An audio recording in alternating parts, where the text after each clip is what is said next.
যথেষ্ট সময়ের ভিতরে সময় অভাব করেনি এবং তার নাতে কালামে সন্তুষ্ট হয়ে দুই ভাই মিলে বেশ কিছু টাকা উপহার দিয়েছে। আলহামদুলিল্লাহ, আল্লাহ বাচ্চাটাকে দিনের পথে প্রতীক বানিয়ে দিন, বলুন আমিন। সর্বশেষ বদরের এখনকার মতো শেষ প্রতিযোগী আতিকুর সর্দার হাটবেড়িয়া।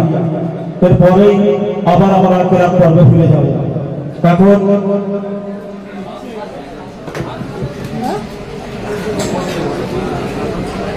এখন